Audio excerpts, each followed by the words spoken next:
City Matters.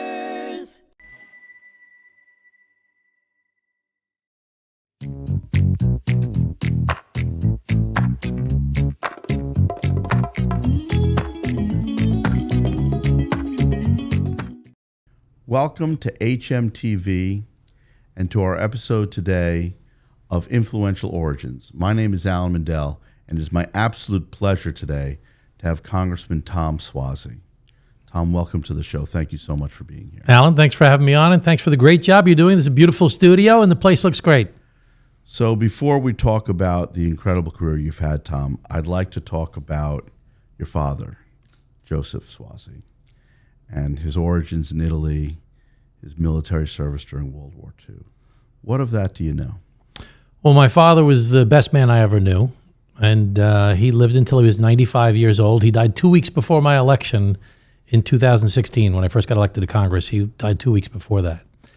And my dad came from a small town up in the mountains. If you drew a line from Naples to Bari, halfway across is Potenza, up in a little medieval village, and came here as a young boy. And my grandfather actually came over first, and he joined the U.S. Army for World War I, and he worked on one of the big estates out in Locust Valley, the Dodge Sloan estate. He went back to Italy, married my grandmother, got her pregnant, came back to work again here in America. He became a U.S. citizen because he joined the Army for World War I, the U.S. Army for World War I. That's how he became a citizen. And then a few years later, my grandmother and my father came over from Italy. My father was the first kid in the neighborhood to go to college, went to Fordham, studied to become a teacher. And then he joined the Army Air Corps for World War II. He was a navigator on a B-24. And he did 35 missions. And I saw the TV show Masters of the Air. I had no idea how it was like. The fact that he did 35 missions was like that he survived, because half the people who were in those planes died. And he got medals for it, too. He got the Distinguished Flying Cross, and he came home, and he went to Harvard Law School on the GI Bill. I was like, Dad, how'd you get in Harvard? He says, they were looking for people. And there weren't that many Italian Americans going to Harvard in those days. And he couldn't get a job at a law firm because nobody liked the Italians, because the Italians had teamed up with Mussolini during World War II. I mean, Mussolini had teamed up with Hitler during World War II. So nobody liked the Italians. Between that and the mafia, even though he went to Harvard Law School, he couldn't get a job at a big law firm. So he came to Glen Cove, back to Glen Cove, and he started a law firm with another Italian guy. And he ended up running for city court judge and became the youngest judge in the history of New York State. And he lived a great American success story. And my father was a remarkable guy in that, right was right and wrong was wrong, and that was it. And there was no equivocation. He was clear as day when something was right or wrong. And that's the way we were all raised. But he was the first also political Suozzi. He was mayor of Glen Cove for a period of time. Yeah, first he was city court judge, and then he was mayor of Glen Cove in the 50s. Right. My uncle was the mayor in the 70s and 80s. I was the mayor in the 90s and 2000. And then my cousin was the mayor after that briefly. But we never agreed with each other. That sounds perfect, too. That's not just your family. That's all. I wouldn't worry. And he also was a Supreme Court judge, so he got a good judge position at a certain point as well. He ran for judge. He got a dual endorsement. He involved Queens, was part of the district then. Then he was appointed by the governor to the appellate division of the second department. And he needed to make some money. He went back to a law firm with a guy named Jack English, and became Meyer, Suozzi, English, and Klein. Meyer was a Court of Appeals judge. Suozzi, my father. Right. English was a famous Democratic operative. He was the Democratic chair of Nassau County for a while. He was very close to the Kennedys, Bobby Kennedy, Ted Kennedy, John F. Kennedy. And Klein was the Republican Suffolk County executive. And there were a lot of luminaries in the firm. Harold Ickes was deputy chief of staff to the president of the United States of America. Basil Patterson, David Patterson became the governor, his father. So it was really, politics was going to be normal in my life because I grew up seeing a picture of my father campaigning with John F. Kennedy. So that was normal. Here's this luminary figure in all of our history, John F. Kennedy, and my dad was campaigning with him. I was like, that's normal. So I was always interested in politics. And your mom was a nurse, right? My mom was a nurse, Irish and English, and there's 5 of us. I'm the youngest of 5 children.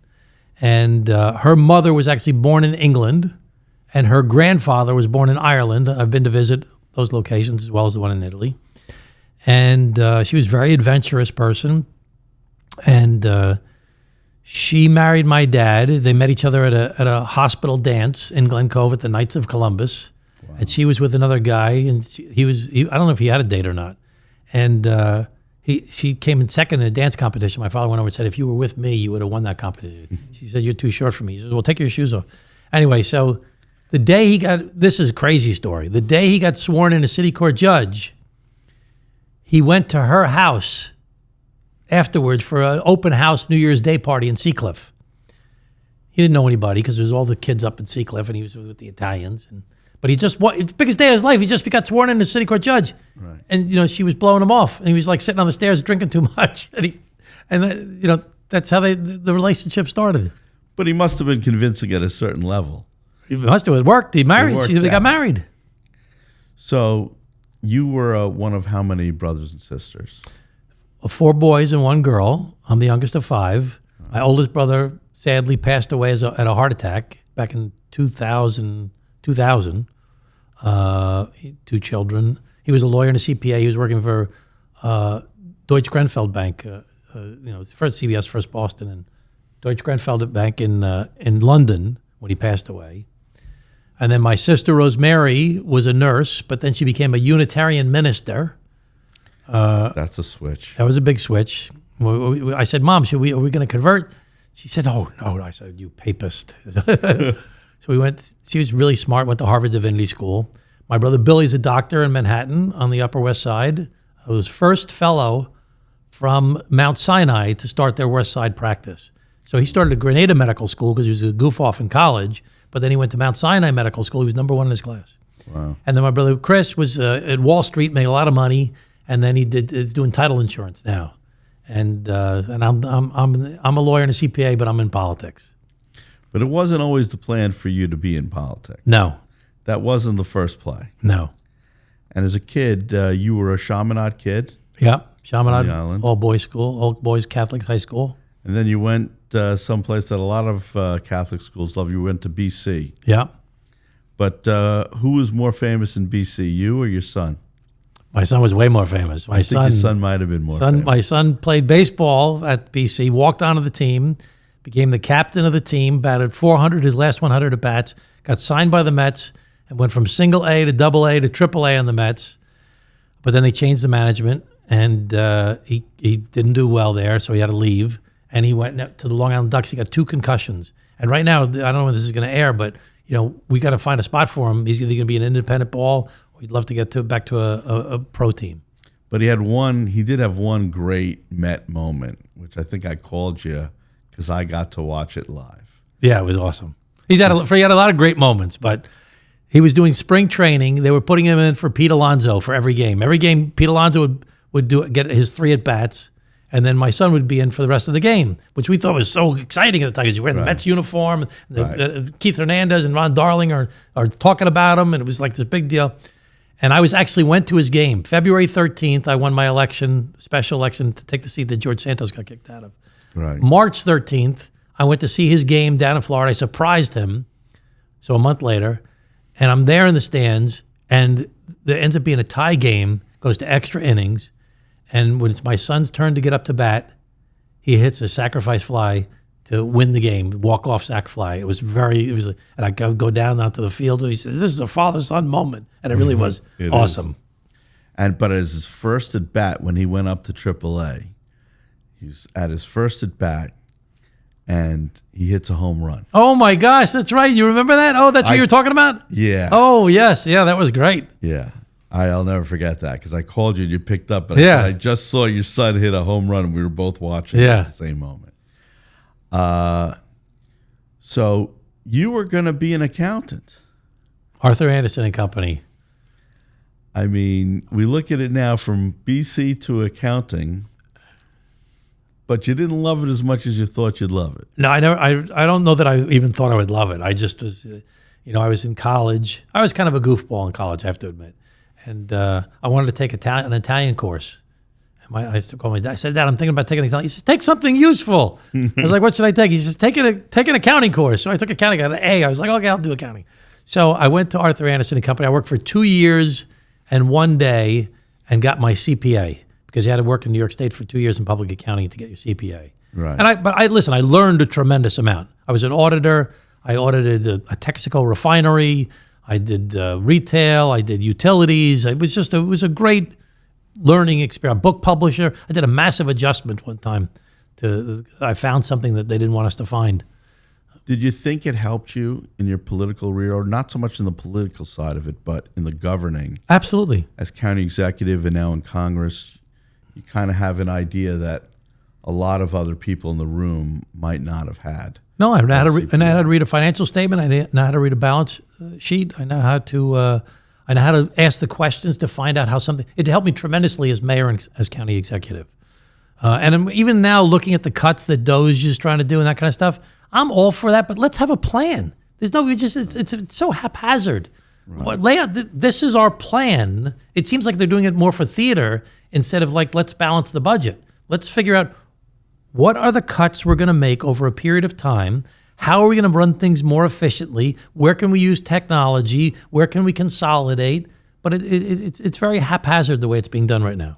Well, I guess my question to you on that topic would be, how come there hasn't been more successful efforts? I think the last really successful effort that I recall to make government more efficient was under Clinton. Yeah, with Al Gore. Al Gore reinventing government. They balanced the budget. They did. And they had a plan. Yeah. And so, listen, we need to disrupt things. The government is way too big. It's way too unwieldy. There's way too much bureaucracy. Right. I buy all that. But why are you getting rid of the lowest wage employees, the probationary employees? Why aren't you instead letting the higher level people, when they retire, not refilling those positions? There's a lot more savings if you do that. Why aren't you figuring out how to consolidate things and use like I said before, technology?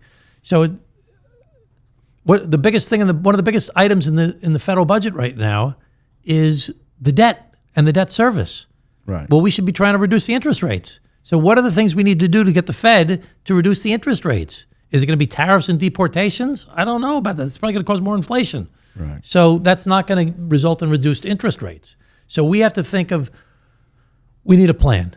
And I'm the new chair of the Problem Solvers Caucus, half Democrats, half Republicans. We meet every week. One of the things we're working on is trying to find common ground as to how to make government more efficient.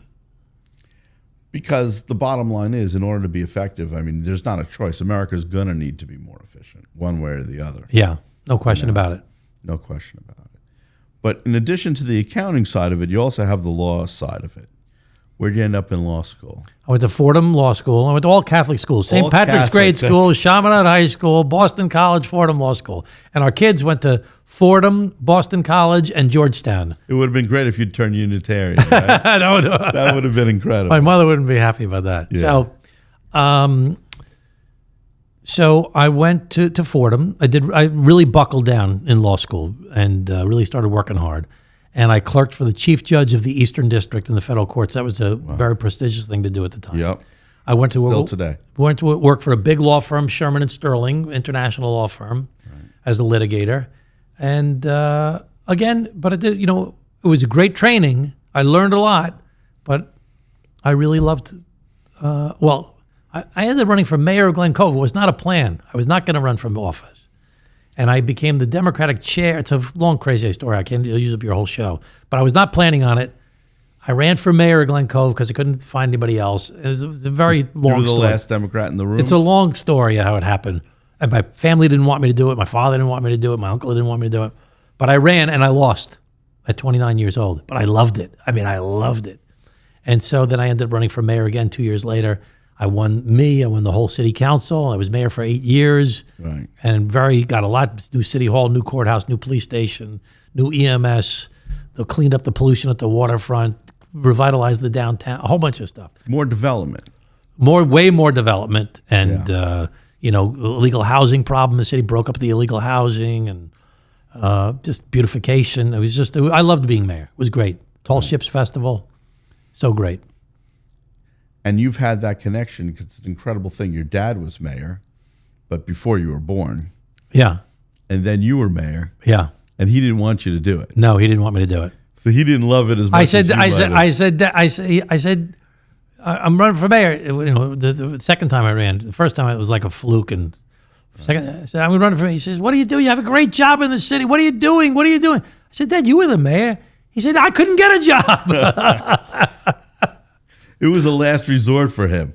Yeah. For you, it was the choice. Right. But when you were in Fordham, you were pretty socially involved. It wasn't that accidental. You might have ended up with that international law firm job. Yeah. But what were some of the things you were doing in Fordham at the time when you were in school? Well, the big thing, you did a lot of research for this interview. So the big thing. It's the job, don't worry. The big thing for Fordham was, I really, like I said, I really buckled down in law school. I worked very hard, but I also started taking my idealism, help people make the world a better place, and I started doing things. And I used to work at the soup kitchen and at the homeless shelter. I would actually sleep overnight at the homeless shelter to supervise it. And so we're in the middle of finals, and I had to go make the sandwiches at the soup kitchen. And I was like, I don't have time to make this. It's going to take me hours. I got to study for my finals. It was so busy. First year of law school is crazy. Right. So I started going around the library to people I knew. I said, hey, can you come with me to go make the sandwiches at the soup kitchen? They said, are you crazy? I've got finals. I said, yeah, but I got finals too. I said, if we get like 5 or 10 of us to do it, we can do it in 15 minutes instead of in 2 hours. It's a good break for you. And so I convinced this group of people, I don't remember what it was, 5 or 10 people, to go over and make the sandwiches at the soup kitchen next door to the law school at St. Paul's Church. So the dean of the law school, Dean Feerick, somebody I admire so much, great man, heard about the story, and he calls me in and he says, I'm thinking about starting a public service a requirement at school. I said, well, if it was a requirement, it really wouldn't be like volunteer. Right. He said, well, would you start the program? So I started the Fordham Law School Public Service Project, where I got hundreds of law students to sign up, and we would give them choices. You want to sleep at the homeless shelter? You want to make sandwiches in the soup kitchen? You want to go to the hospital and hold the AIDS babies? You want to go see homebound elderly? You want to teach kids how to read? So we would you tell me what you want to do, an hour, 2 hours, 5 hours, whatever you want. We'll find something for you to do. We matched people together, and it wasn't legal related. How did you match them? We would say, tell us how much time you want to spend. These are the choices, and we would find who needed volunteers, and we would get people to go to it. And we also started the Fordham Law School student-sponsored fellowship.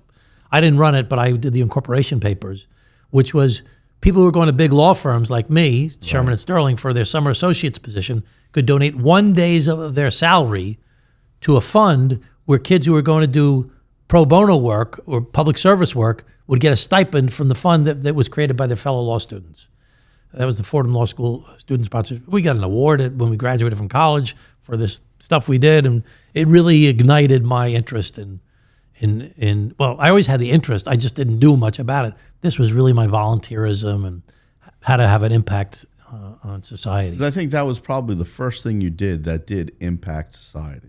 Yeah. I mean, I did volunteer stuff as a kid. We used to do like the muscular dystrophy picnic, and carnival and stuff like that, or sell things, the cookies. But this was really, this is my family. This is my, I remember my mother, we would drive her down the street and a woman would be carrying her groceries, and she looked like she was, my mother would pull over and say, can I give you a ride? I mean, that's the kind of stuff. I remember when the Avianca plane crash took place, and my mother said, I'm going down to the hospital to volunteer. So what do you mean? You're just going to go down to the hospital and volunteer? You're not going to call up first? No, they're going to need help. I'm going to go down there. That was, that's what happened in our house.